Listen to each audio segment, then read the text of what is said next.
प्रामुख्यानं 1 मे पासून महाराष्ट्रामध्ये रिक्षा, टॅक्सी चालक तसेच भविष्यामध्ये ओला, उबेर, रॅपिडो किंवा बाईक टॅक्सी यांचं प्रमाण फार मोठ्या प्रमाणामध्ये मुंबई आणि MMR क्षेत्रामध्ये आहे आणि मराठी भाषिकांना हिंदी भाषा न समजणाऱ्या काही लोकांनी केलेल्या तक्रारीवरून आपण 1 मे पासून RTOच्या माध्यमातून एक उपक्रम आपण करतोय आणि त्या उपक्रमाच्या माध्यमातून तो जो रिक्षा चालक आहे त्याला किंवा टॅक्सी चालक आहे त्याला मराठी भाषा येते की नाही हे आपण तपासणार आहोत।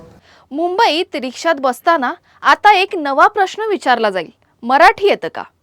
महाराष्ट्र दिनाच्या पूर्वसंध्येला राज्य सरकारने एक मोठा निर्णय घेतला आहे। 1 मे पासून रिक्षा आणि टॅक्सी चालकांसाठी मराठी भाषा अनिवार्य करण्यात येणार आहे।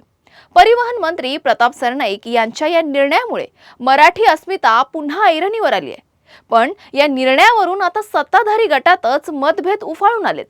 शिवसेनेचे नेते संजय निरुपम यांनी सक्तीला विरोध केलाय, तर मनसेकडून संदीप देशपांडे यांनी आक्रमक भूमिका घेतली आहे।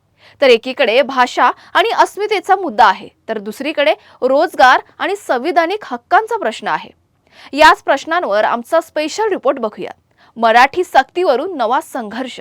दुसऱ्या राज्यामध्ये तुम्ही जा, कर्नाटकामध्ये जा, तेलंगणामध्ये जा, केरळामध्ये जा, तुम्ही परदेशामध्ये भरपूर काही लोक फिरतात, फ्रान्समध्ये जा, इटलीमध्ये जा, जर्मनीमध्ये जा, पण तेथील स्थानिक भाषांना प्राधान्य दिलं जातं। पण महाराष्ट्र काही वेगळं आहे का?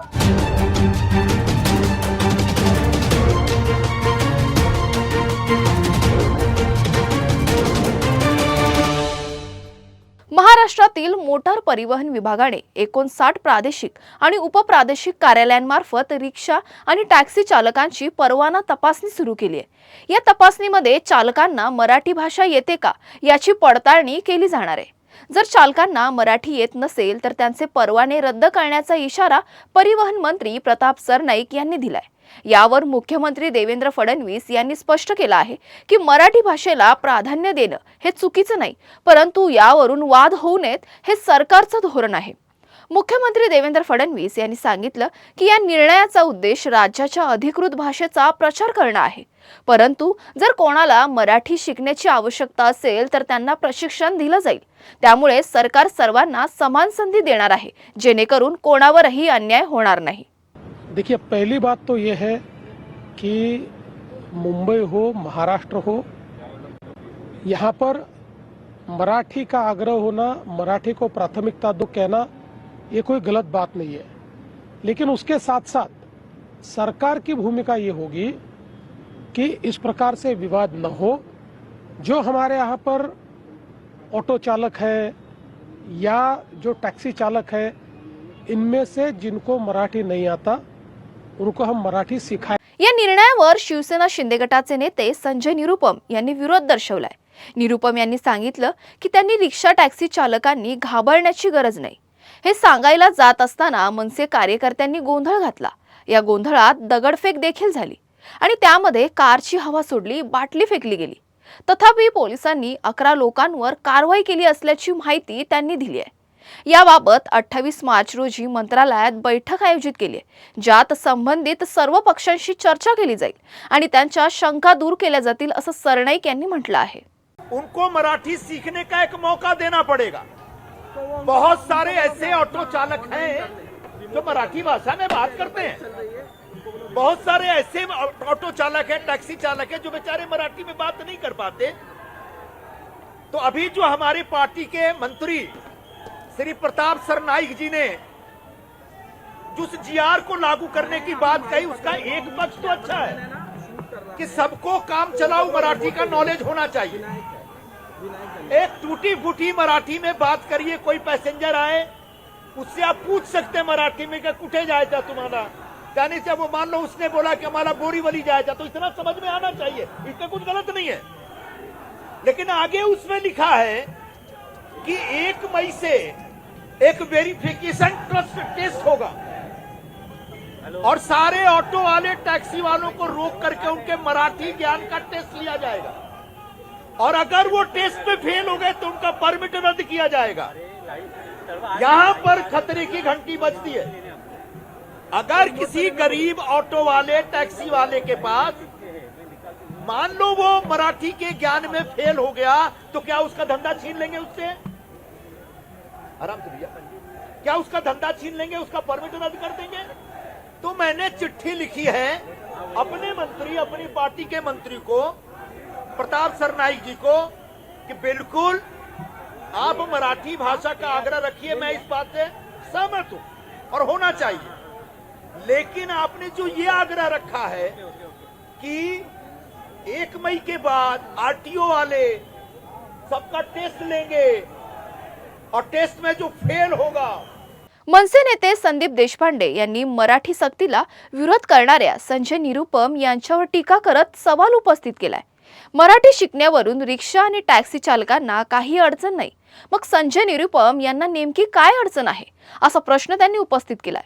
यासोबतच देशपांडे यांनी अधिक आक्रमक भूमिका घेत आज आनंद दिघे असते तर त्यांनी निरुपम यांना कानशिलात लगावली असती किंवा एकनाथ शिंदे यांनी तरी त्यांना धडा शिकवला असतं असं संदीप देशपांडे यांनी म्हटलं आहे। संजय निरुपम सारख्या भैया लोकांना मराठी पोलीस का सपोर्ट करतायत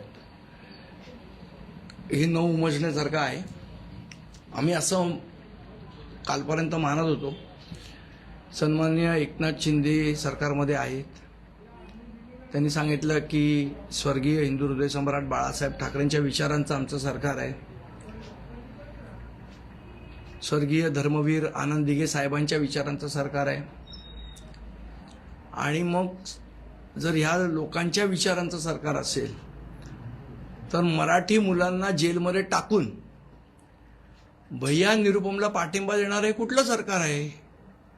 जो माणूस मराठी भाषेला विरोध करतो त्या माणसाला तुम्ही त्याच्यावर काही कारवाई करत नाहीत, उलट त्याला प्रोटेक्शन देऊन त्याला परत पाठवता आणि आमच्या मराठी मुलांना जेलमध्ये टाकता।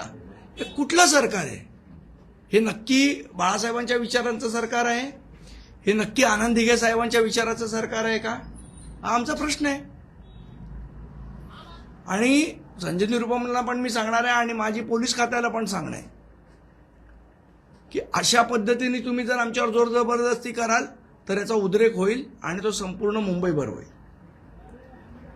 त्यामुळे त्या संजय निरुपमला तुम्ही काय कंट्रोल करायचं तो करा, नाही तर आमच्यावर अशा केसेस टाकून जर तुम्ही आम्हाला दाबण्याचा प्रयत्न केलात तर ते शक्य होणार नाही। या निर्णयाचा सर्वात मोठा परिणाम रस्त्यावर दिसण्याची शक्यता आहे। मुंबई ऑटो रिक्षा मेन्स युनियनने सरकारच्या निर्णयाविरोधात 4 मे पासून संपाचा इशारा दिलाय। राज्यभरातील सुमारे 15 लाख रिक्षा चालक या आंदोलनात सहभागी होऊ शकतात, ज्यामुळे सार्वजनिक वाहतूक व्यवस्थेवर मोठा परिणाम होण्याची शक्यता व्यक्त केली जाते। मनसेकडून मात्र मराठीचा प्रचार जोरात सुरू आहे। अंधेरी परिसरात रिक्षांवर मी मराठी बोलतो असे स्टिकर्स लावून मोहीम राबवली जाते। स्थानिक प्रवाशांकडून या उपक्रमाला सकारात्मक प्रतिसाद मिळत असल्याचं सांगितलं जातंय। या सगळ्या घडामोडींमुळे एकीकडे मराठी अस्मिताचा मुद्दा पुन्हा ऐरणीवर आलाय, तर दुसरीकडे संविधानातील समानतेच्या हक्कावरही प्रश्नचिन्ह निर्माण होत आहेत। ऑटो रिक्षा चालक व टॅक्सी चालकांसाठी एक नवीन नियम लागू करण्यात आलेला आहे। 1 तारखेपासून मराठी येणं बंद करण्यात आहे। माझ्यासोबत आता इथे पाहू शकता काही ऑटो आणि टॅक्सीचे जे चालक आहेत ते इथे उपस्थित आहेत। मी त्यांच्याशी जाणून घेण्यात जातो की हा नियम जो झाला आहे त्यात त्यांना किती कशा प्रकारे फायदा आहे की तोटा आहे। माझ्याबरोबर स्वतः इसाक जे आहेत ते युनियनचे लीडर पण आहेत। इसाक भाई क्या कहेंगे, काय सांगाल आता जो नियम बनला 1 तारखेपासून? आता 1 तारखेपासून नियम चालू होणार आहे। काय मराठी शिका, मराठी बोला, चांगली गोष्ट है। महाराष्ट्र में लोग रहतात, महाराष्ट्र में लोग रहते हैं और मराठी का सम्मान होना चाहिए, मराठी बोलना चाहिए और सीखना भी चाहिए।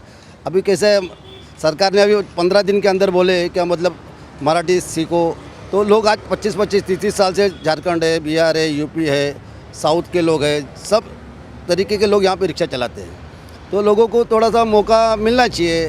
सरकार को भी माध्यम से साहब, हमारे मुख्यमंत्री साहब भी रिक्शा चलाए ले, प्रताप सरनाईक भी रिक्शा चलाए ले, परिवहन मंत्री साहब, तो लोगों को मेरे हिसाब से मौका मिलना चाहिए। और मैं एक बार बताना चाहता हूँ कि लोगों को जैसे अभी रिक्शा के अंदर आते पैसेंजर, चाहे स्टेशन से आते हैं चाहे एयरपोर्ट से पैसेंजर बैठते हैं, तो उन लोग को फॉरेन से भी आते, हर जात के हर कास्ट के लोग आते हैं, या महाराष्ट्र के लोग तो ज़्यादा है लोग, तो वो लोग भी बैठते हैं रिक्शा में। रिक्शा वाला आज तक का रिकॉर्ड है, कोई बोले नहीं, क्या मतलब बोलेगा ही नहीं कि बाबा किधर रिक्शा वालों को कुछ समझाने या नहीं समझा, भाषा नहीं समझा, आज तक कोई क्वेश्चन कि हम लोग के यूनियन के राष्ट्रवादी रिक्शा यूनियन के माध्यम से मैं बता रहा हूँ कि आज तक कोई कंप्लेंट नहीं आई। उन लोगों को मौका मिलना चाहिए क्योंकि सब काय सांगाल, जो नियम बनला आहे तो नियम चांगला आहे की काय सांगाल, तुमचा काय म्हणणं आहे?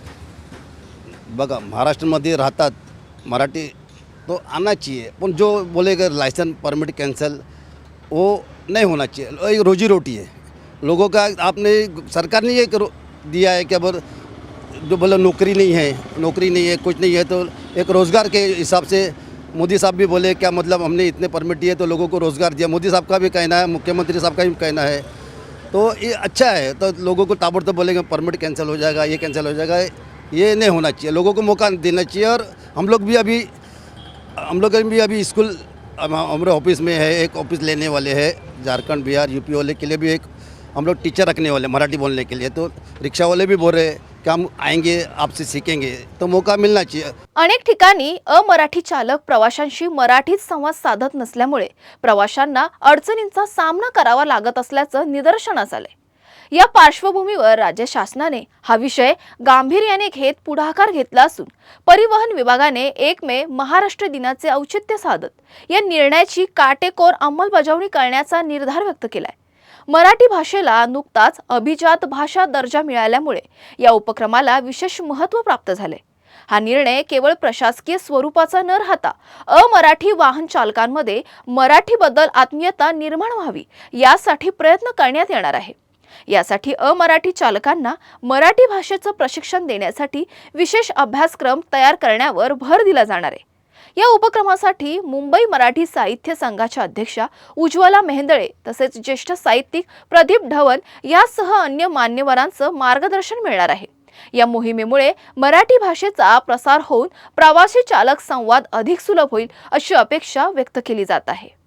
आता हे पाहणं महत्त्वाचं ठरणार आहे की सरकार आपल्या निर्णयावर ठाम राहतं की विरोधाच्या पार्श्वभूमीवर काही बदल करतं। भाषेचा अभिमान जपायचा की रोजगाराची वास्तवता मान्य करायची, या दोन्हीच्या सीमेवर उभा आहे मुंबईचा सामान्य प्रवासी आणि चालक। मराठी सक्तीचा हा निर्णय अस्मितेचा विजय ठरणार की नव्या संघर्षाची ठिणगी, हे येणारा काळच ठरवेल। याविषयी तुम्हाला काय वाटतं हे आम्हाला SMS द्वारा नक्की कळवा। आजच्या स्पेशल रिपोर्टमध्ये वेळ झाली इथेच थांबण्याची। अशाच महत्त्वपूर्ण बातम्या बघण्यासाठी पाहत रहा आवाज इंडिया मराठी, शोध सत्याचा।